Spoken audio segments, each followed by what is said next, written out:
Olá, pessoal, tudo bem com vocês? Professor Felipe, mais um vídeo, mais uma aula do nosso curso preparatório para a prova de perito da Polícia Civil do Estado de Minas Gerais. Pessoal, a aula de hoje é sobre a segunda lei da termodinâmica, segunda lei fenomenal, fundamental para o entendimento aí dos ciclos termodinâmicos, para a gente entender como funciona fisicamente um refrigerador, como funciona fisicamente um motor a combustão, tá? Lembrando que nós falaremos hoje sobre a segunda lei da termodinâmica e na aula seguinte iremos falar sobre os gráficos e os ciclos termodinâmicos, tá? Então, para complementar essa aula da primeira lei, nós vamos falar da segunda lei e depois iremos partir para os ciclos termodinâmicos, em que eu falo sobre o ciclo Otto, sobre o ciclo diesel, sobre o ciclo de Carnot, apesar de que eu vou comentar também um pouquinho sobre esses ciclos na segunda lei também, beleza?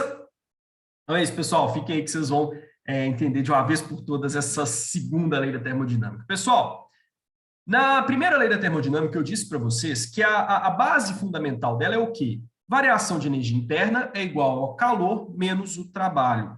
Lembrando que o trabalho é o trabalho realizado pelo gás ou sobre o gás, né? Então, a gente comentou isso na aula passada. Essa variação da energia interna, ela denota também questões sobre variação de temperatura. Eu falei com vocês que no ciclo fechado, essa variação de energia interna ela é zero. Comentei com vocês o processo adiabático, o processo, né, quando ele é um processo isocórico, isovolumétrico, a gente misturou esses conceitos nas aulas passadas. Mas hoje eu quero falar com vocês sobre sobre a segunda lei da termodinâmica, que a primeira é excepcional, eu amo de paixão a primeira lei da termodinâmica, aliás, eu amo de paixão a termodinâmica, eu acho fundamental aí o entendimento dela, mas vamos para a segunda lei, que também é espetacular, apesar de que, pessoal, para o concurso, a primeira lei, eu julgo, mais importante que a segunda, tá? Apesar de que são complementares, beleza? Felipe, chega de papo, velho, você fala demais, vamos para o que interessa, vamos lá, pessoal. Seguinte, eu começo a segunda lei da termodinâmica falando para vocês sobre a ideia de tempo. Tá? A gente sabe, ou pelo menos eu não sei se você sabe, mas isso é um fato comum entre nós que gostamos dessas coisas, viagem e tal, que é possível viajar no tempo. Pelo menos para o futuro é possível. Tá? Pessoal, viajar para o futuro é algo em que nós aceleramos o tempo da forma como ele passa para a gente.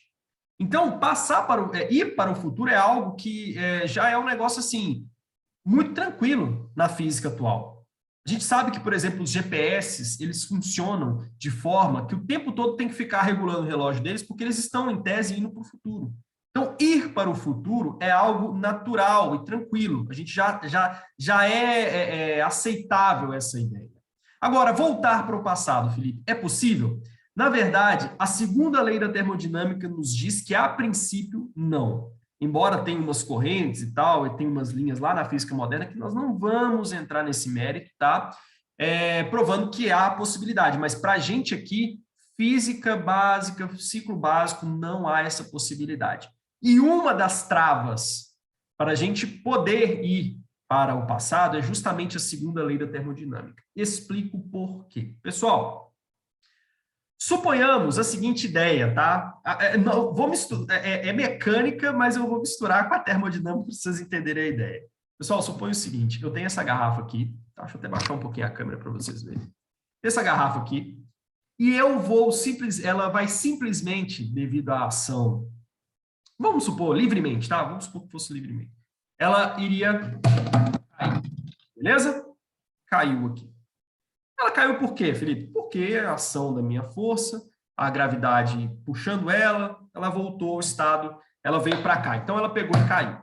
Beleza? Então, ó, estava aqui, pum, caiu. Para eu voltar para o passado, pessoal, o que tem que acontecer no passado dessa garrafa? Alguma coisa, ou pelo menos a minha força que empurrou, retornar ela para o ponto original. Então, ó, se eu joguei ela para baixo, para eu voltar para o passado, O nível de desorganização teria que me jogar a garrafa de volta para cá. E aqui tem um problema. Porque a minha força fez com que a garrafa voltasse. Aliás, minha força fez com que a garrafa fosse para frente. Mas pergunta, que força seria essa misteriosa que conseguiria voltar essa garrafa para o ponto original caso eu voltasse para o passado? E mais, existe uma ideia, pessoal, que é o nível de desorganização das moléculas, ou chamada entropia. As moléculas, elas se desorganizam, né? Imagina agora, ó, elas se desorganizaram agora. Voltei no passado, elas teriam que se reorganizar para a desorganização estruturada que elas tinham antes. Pergunta, qual força é essa fantasmagórica e absurda conseguiria retornar à desorganização anterior? A gente não tem a princípio. Então, a segunda lei da termodinâmica diz que há processos reversíveis e irreversíveis. Nos processos irreversíveis, pessoal, irreversíveis, não há como retornar à posição original.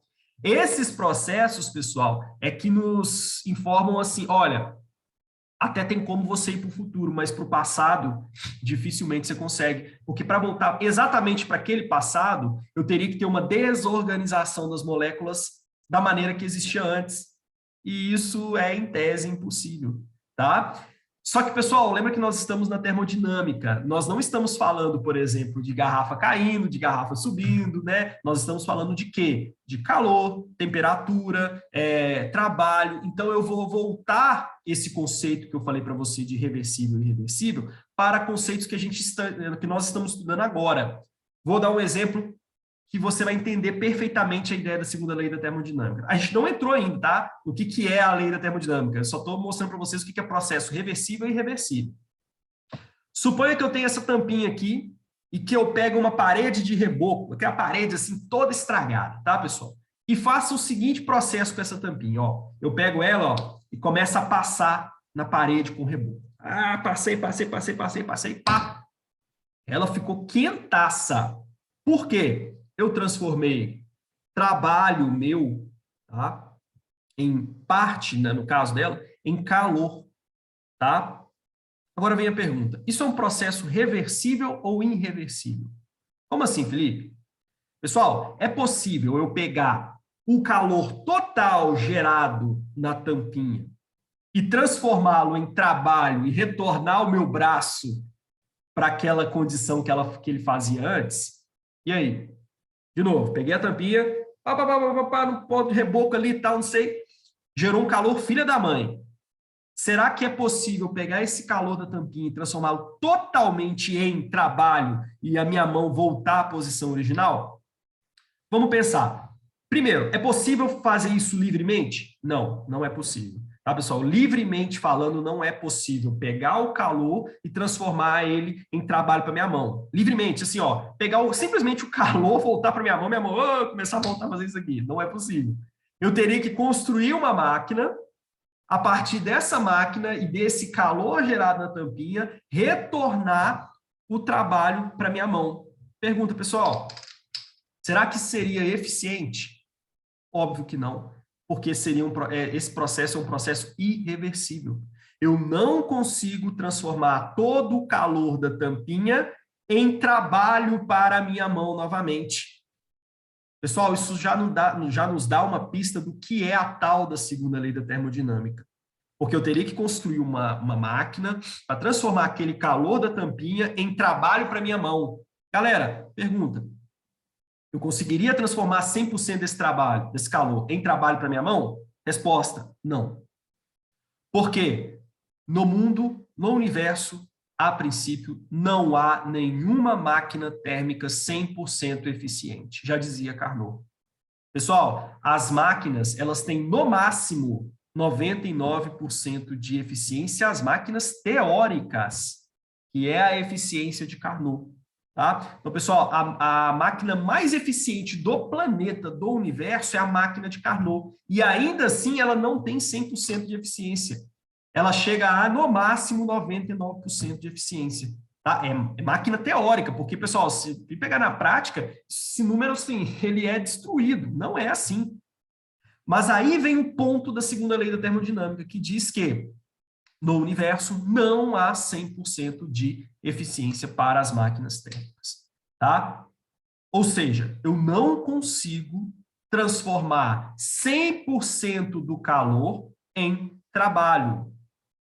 Ou eu não consigo transformar 100% do trabalho, tá? Em alguma forma de retirar esse calor. Porque a gente tem duas máquinas a princípio, pessoal. Nós temos as máquinas que, a partir do calor, geram trabalho, e eu tenho as máquinas que, a partir do trabalho, elas retiram o calor daquele meio, ou seja, motor a combustão e refrigeradores. Os refrigeradores, pessoal, eles usam o motor para, através do trabalho, retirar calor da fonte quente e lançar para o meio externo. Não fica com essa ideia de fonte quente e fonte fria por enquanto, não. Tá? Tirar calor do meio interno e jogar para o meio externo. A máquina a combustão, ela faz o contrário. Ela tem a geração de energia, tem o calor para a transformação de trabalho. Exemplos, motor de carro. Motor de carro, ele é um motor a combustão. Eu tenho a geração, eu tenho calor para transformar basicamente em trabalho. Eu tenho um motor gerando trabalho. No caso do refrigerador, é o contrário. Eu tenho um motor que ele retira, que ele gera trabalho para retirar calor da fonte quente. Essa é a ideia principal da lei da termodinâmica, tá, pessoal? Dizendo que não há na natureza uma máquina 100% eficiente. Há processos reversíveis e há processos irreversíveis, tá? Deixa eu te dar um exemplo que não é termodinâmico de processo irreversível. Misturar uma tinta vermelha com a tinta branca. Você consegue fazer a separação desse processo? Não, processo irreversível. Agora, eu peguei e misturei água com sal. É um processo reversível, você consegue reverter isso, tá? Beleza? Show de bola? Então, pessoal, essa é a ideia primordial da segunda lei da termodinâmica. E nós vamos falar aqui, logicamente, das máquinas térmicas. Show de bola? Bom, aí aqui eu montei para vocês um esqueminha. Opa, não é aqui não, né? O cara tá viajando na maionese, deixa eu estopar aqui, não é isso não. Aí montei aqui para vocês um esquema, pessoal, em que eu explico, assim, de fato, a segunda lei da termodinâmica, tá? Vamos lá, vamos começar pelo motor a combustão, que é esse cara aqui. Vocês estão vendo ali? Reservatório quente, de temperatura TH. Eu tenho calor QH, parte desse calor vem para a fonte fria e parte desse calor é transformado em quê? Trabalho. Felipe, como assim trabalho? Vamos pensar no motor do carro? Parte do calor gerado ali no motor do carro, calor, pessoal, estou falando calor, mas é energia, tá? Mas parte do calor ali gerado no motor a combustão, ele é lançado para fora e parte ele é transformado em trabalho, tá? Não existe, pessoal, no universo, nenhuma máquina térmica, e aí é a ideia primordial da segunda lei da termodinâmica, que transforme totalmente o calor gerado aqui dentro em trabalho. Não existe, é impossível. A máquina teórica mais eficiente, foi o que eu comentei com vocês no início da aula, é a máquina de Carnot, que transforma em 99%. E mesmo assim ela não é 100% eficiente.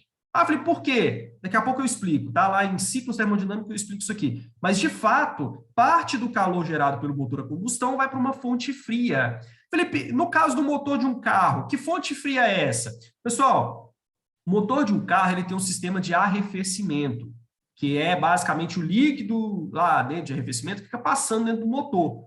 Mas, lógico que tem um meio externo, tem diversos outros fatores. Aqui eu vou usar o simples, tá?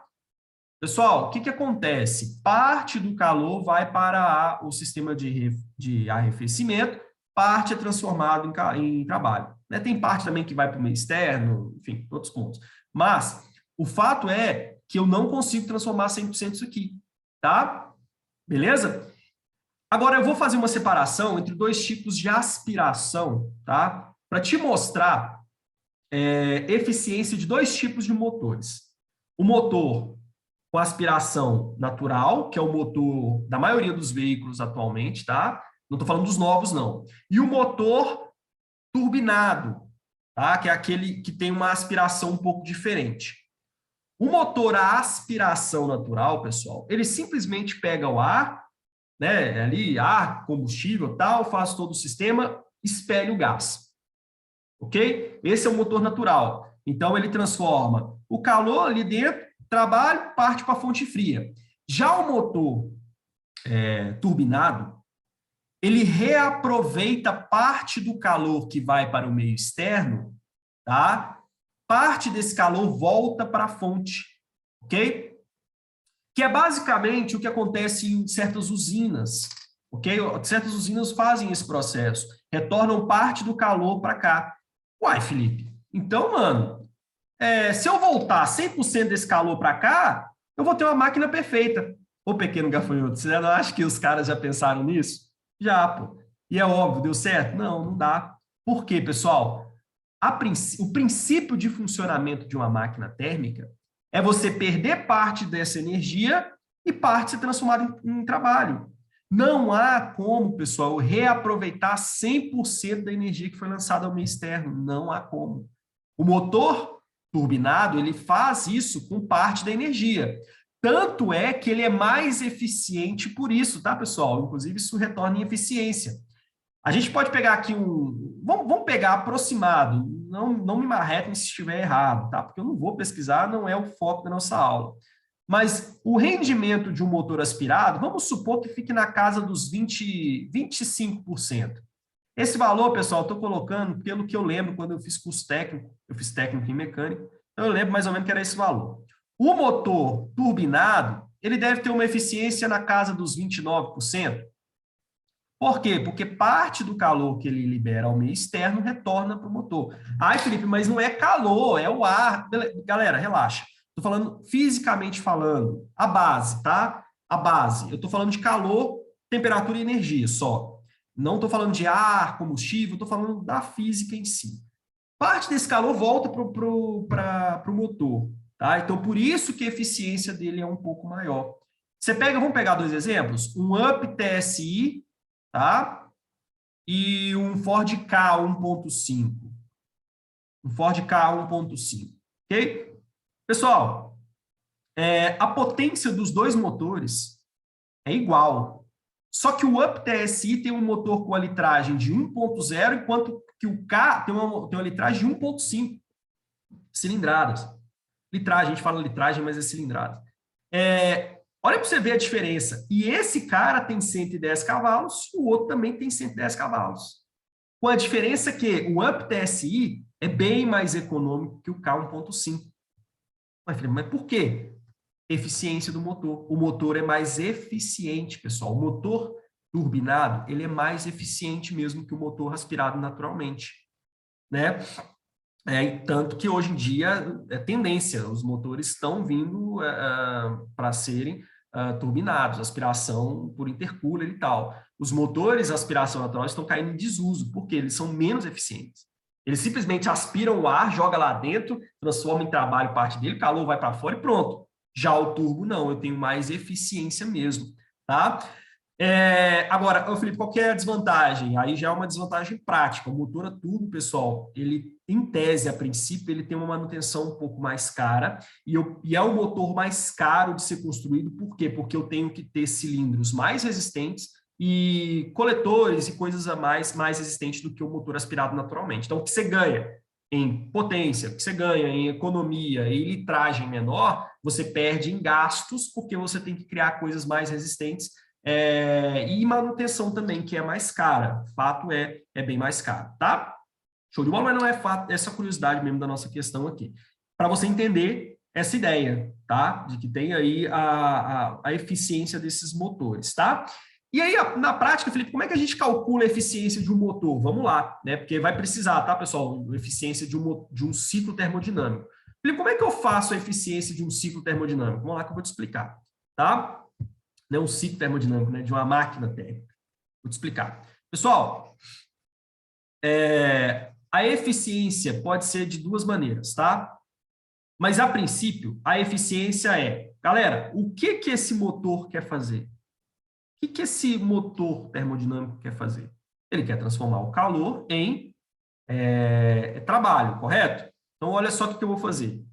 A eficiência desse motor é dada por trabalho realizado dividido pelo calor gerado pela fonte quente, ou seja, o QH. Show de bola? Então, galera, essa é a eficiência de um motor a combustão, de uma máquina térmica a combustão. Tá? Trabalho gerado dividido pelo calor gerado no reservatório quente. Só que ainda também pode ser o seguinte, pessoal, o trabalho pode ser dado por 1 menos, tá? 1 menos T, aqui eu usei o quê? Eu usei T, foi o quê? TC, né? Eu acho que eu usei TC, galera. Então fica 1 sobre... Eu usei TC, é porque eu não estou enxergando aqui. Eu usei TC aqui embaixo, né? Deixa eu só ver aqui. Eu usei TC. Então, como eu usei TC, é fonte fria, tá? Então, ó, TC, fonte fria, dividido pela temperatura da fonte quente, o TH. Ok? Esse é o rendimento também de um motor a combustão. Beleza, pessoal? Tranquilão? Notem aqui que quanto mais próxima forem as temperaturas C e H, menor o rendimento da máquina térmica. Ou seja, quanto menor a diferença entre TC e TH, menos eficiente é a máquina. Olha que legal isso aqui. Isso aqui mostra para vocês que eu tenho que ter diferença de temperatura. Se eu não tiver diferença de temperatura, pessoal, eu vou ter uma ineficiência da máquina térmica. Legal isso, né? Ou seja, das duas, uma. Ou eu reduzo a temperatura da minha fonte fria para aumentar a eficiência, ou eu aumento a temperatura do meu motor para ter uma eficiência maior. Estão vendo isso daqui? Ó, galera, imagina o seguinte, que a fonte fria, porque aqui, galera, eles usaram cold e hot, tá? Na imagem. Eu estou usando cold e hot também. Mas imagina o seguinte, que a temperatura da fonte quente seja de 1000 kelvins e a temperatura da fonte fria seja, sei lá, 300. Quanto que eu vou ter aqui? Eu posso cortar esse aqui com esse, eu vou ter 0,3, né? Então, 1 menos 0,3, 70% de eficiência. Tá? 0,7, né? Que é 70% de eficiência. Aqui é sempre porcentagem, tá, pessoal? Agora, imagine que as temperaturas fossem próximas demais. Ó, então, suponha que a temperatura da fonte da cold, da fria, seja de, sei lá, de 700 graus, de 700 Kelvin, e a temperatura da fonte quente seja de 1000 Kelvin. Galera, qual seria a eficiência dessa máquina? Vamos ver, ó. Seria 0,7, né? Seria 0,7 aqui. Então, ficaria 1 menos 0,7, que dá quanto? 30%. Então, quanto menor a diferença entre a temperatura da fonte quente e da fonte fria, menos eficiente é a máquina. Aí deixa eu te mostrar um exemplo que isso acontece na prática. Pessoal, quando o motor de um carro ele absorve ali o ar, aliás, desculpa, a temperatura do ar está mais fria do que normalmente, o motor funciona com um melhor rendimento, tá? É pouco, mas funciona. Por quê? Porque há a diferença entre a fonte fria e a fonte quente, desculpa. A temperatura do motor, pessoal, ela é sempre basicamente a mesma, tá? A não sei que tenha alguma coisa acontecendo de errado, mas a temperatura é sempre a mesma. Se você tem a mesma temperatura e fora está mais frio, significa que você vai ter um rendimento um pouquinho melhor. É por isso, por exemplo, que você usa o fluido refrigerante ali dentro do veículo. Para quê? Porque a temperatura fique menor, você tem uma troca tem uma diferença de temperatura maior e por isso tem um rendimento melhor, tá? Então, ter uma temperatura externa maior, próxima do motor a combustão, é mais, vamos dizer assim, você tem um rendimento pior, tá? Show de bola? A gente tem que ter um rendimento um pouco melhor na fonte fria. Cuidado aqui para você não confundir com a ideia do tubo. Ah, Felipe, mas o tubo está entrando calor lá. Não, é outra coisa. Eu estou falando aqui da diferença de temperatura entre fonte quente e fonte fria. Quanto maior essa diferença, maior o rendimento, tá? É por isso que os veículos, pessoal, eles captam o ar, geralmente, da aleta, né? Da aleta não, da grade frontal. Por quê? O ar da grade frontal geralmente é mais frio do que, por exemplo, o ar quente do motor. Então, você pega um carro, por exemplo, em que não há o coletor na grade frontal ou o ar frio, e ele pega o ar de dentro ali daquele sistema do motor, ele vai ser mais ineficiente, ok? Por isso que um carro ele tem que ter uma fonte de ar fria e uma fonte de ar quente, não tem jeito, tá? De uma fonte quente, na verdade. Beleza? Show de bola? Então, galera, essa é a ideia. Agora, ô Felipe, mas e o refrigerador? Então, galera, entenderam? Então, isso aqui é extremamente importante. Gravem isso daí, tá?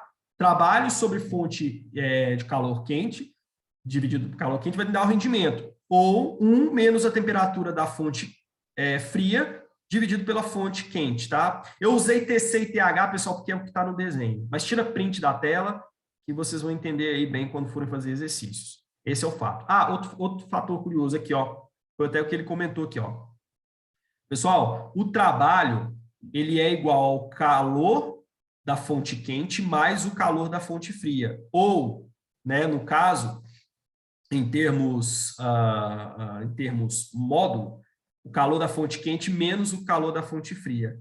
Tá? Felipe, não entendi, vou explicar. Galera, o trabalho, na verdade, aliás, não vou pegar o trabalho não, né? Vamos pegar assim, ó, o calor da fonte quente, melhor, ele é igual ao calor da fonte fria mais o trabalho realizado. Ou seja, o trabalho, no final das contas, é o calor da fonte quente menos o calor da fonte fria.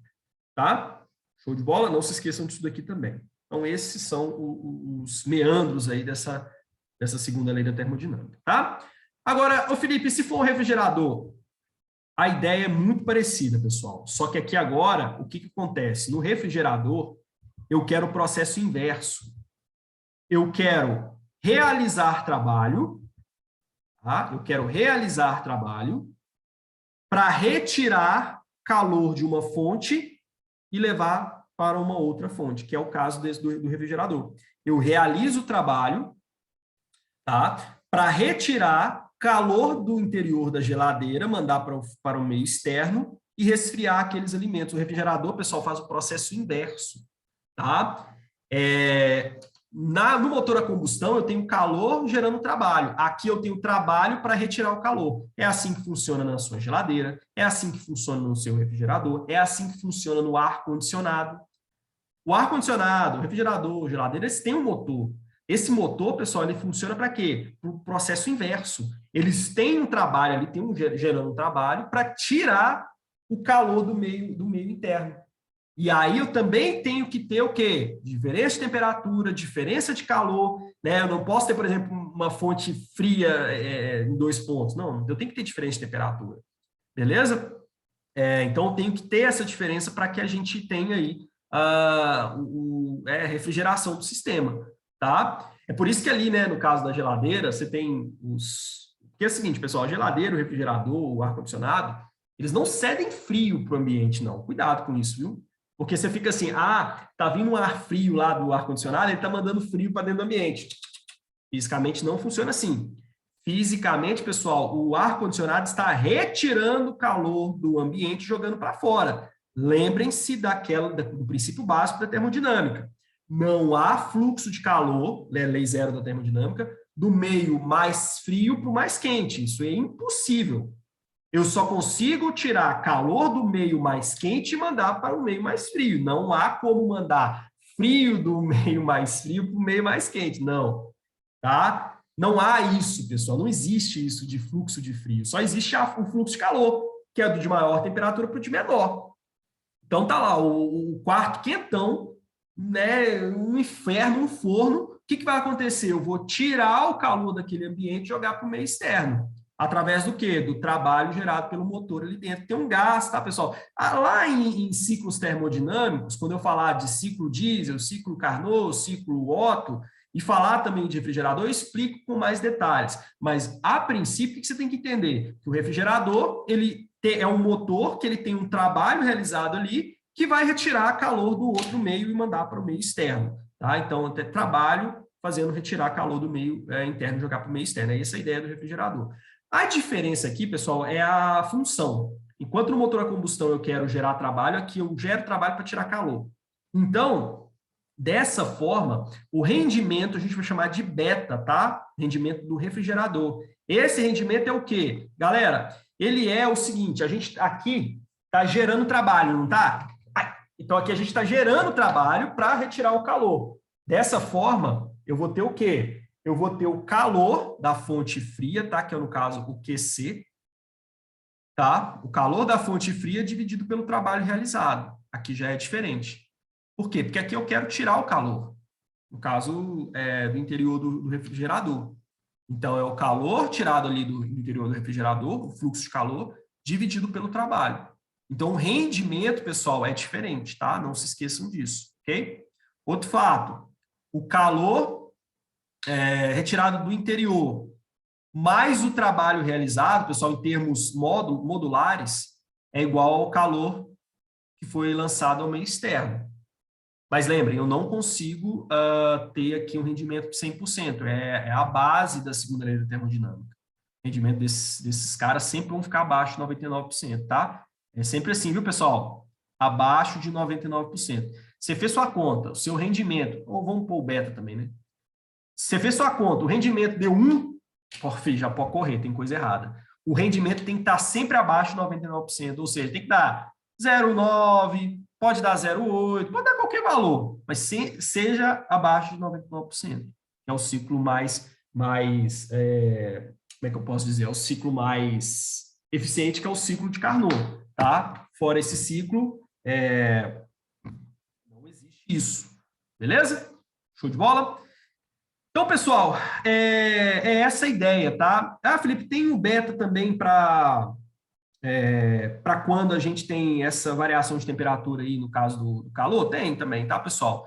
Aí, ele é um pouco diferente, ele é menos usual, mas ele é o seguinte, beta é igual a 1 dividido por T da fonte fria, tá? T da fonte fria, T da fonte fria, peraí, pessoal. T da fonte fria, dividido pelo T da fonte quente, ele usou T hot aqui, né? Menos 1. É bem menos usual isso daqui, tá? Bem menos usual. É mais usual lá de cima. Show de bola? Tranquilão?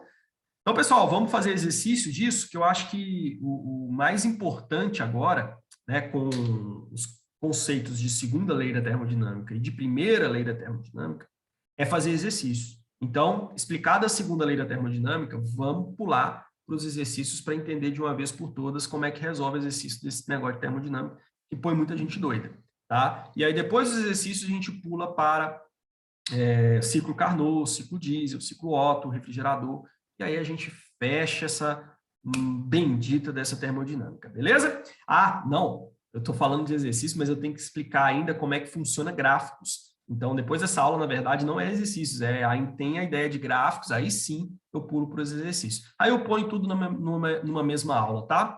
Gráficos e resolução de exercícios. Porque aí vai ficar fresco na sua cabeça, você também manda brasa e vai embora, beleza? Então, pessoal, obrigado pela atenção de todos vocês e até a próxima aula. Valeu!